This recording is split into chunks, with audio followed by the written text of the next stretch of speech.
Good morning, everyone. Peter Zeihan here, coming to you from Colorado. It is July 11, and today very well may be the beginning of the end of the German system. Today, the gas flows through a pipeline called Nord Stream shut down. Now, that's a subsea pipeline that goes directly from Russia to Germany. It's one of the few pieces of infrastructure that is not in immediate danger from the Ukraine war. All these pipes that cross Ukraine and Belarus from Russia to the European system, at some point over the course of this next year, probably within the next few months, they're all going to be shut down because of war damage, whether that is because the Ukrainians shut them down themselves or because of the Russians accidentally hitting their own infrastructure is kind of irrelevant at this point. It's kind of baked in as a 100% chance, really. There's no way that it's going to last.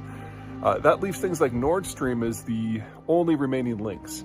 And the Germans worked with the Russians over the last 20 years to build the Nord Stream system to give them some insulation from things like what's going on in Ukraine now.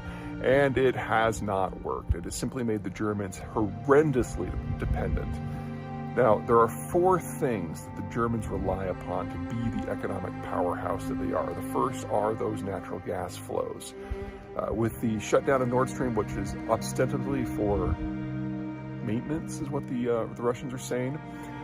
In theory, they'll be back online on the 21st, but the Germans are being blackmailed by the Russians to back out of the coalition that is supporting Ukraine. Nord Stream is the most effective tool that the Russians have to do this.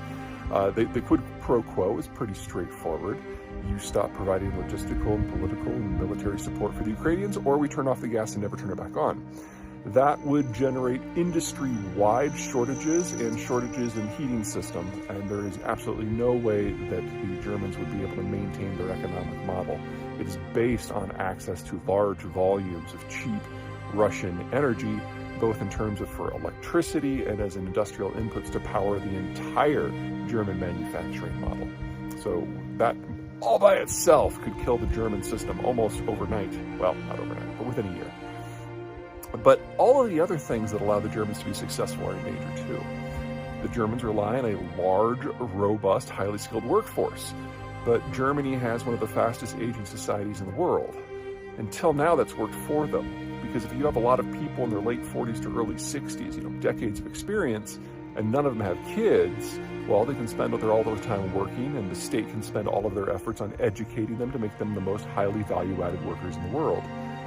But it's a bit of a starvation diet, because eventually people who are in their 40s to 60s become in their 60s to 70s, and that's where Germany almost is now.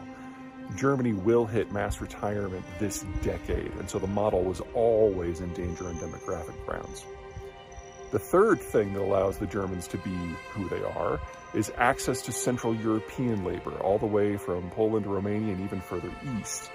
Whenever you're doing manufacturing, not all of the jobs are high-skilled. Some are mid-skilled, some are low-skilled.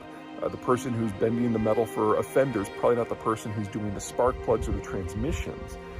And to have a successful manufacturing system in a globalized world, you need a differentiated workforce, different skill sets, different price points. And in Central Europe, the Germans have all that. They've had all that since the 1990s. But that's going away too. Because just as the Germans are rapidly aging, the Central Europeans are aging even more rapidly. They're still on average a few years younger. They won't hit that mass retirement to the latter half of this decade or the first half of the 2030s. But the replacement population, the birth rate, in all of these countries is actually lower than it is in Germany. So it's every bit as terminal. And then fourth, you need access to the global system, especially when you have an aged demography without a lot of 20 and 30-somethings. The way you make it work is you sell products abroad. But the Americans have lost interest in that. The Americans created globalization as a bribe to fight the Cold War. We will enable everyone to trade with anyone and sell into any market if you side with us on security policies. But the U.S. has been backing away from that for some time. And even in this reinvigoration of the Western alliance and NATO and the Western relations in general that the Russian attack on Ukraine has caused, the Biden administration has not even floated the idea of a broad-scale regeneration of the old Cold War structures of trading economic access for security agreements. There's just a security deal in place here, which means that when the Ukraine war ends, as all wars eventually do, we go back to where we were, where the Americans basically go their own way. I'd love for it to turn out a different way, but I don't see it. Anywho, all of this put together suggests that the manufacturing model that has sustained Germany, that has provided the tax base, that has provided economic growth, that has made the population relatively happy with their situation, it's gone. And it's going to vanish within the next year. And a Europe that does not have a German motor at its heart is a Europe that all of a sudden needs to find a very, very different way to function. Now that can take us down any number of rabbit holes, but we're gonna have to hold off on that for another day. Okay, that's it for me. Until next time.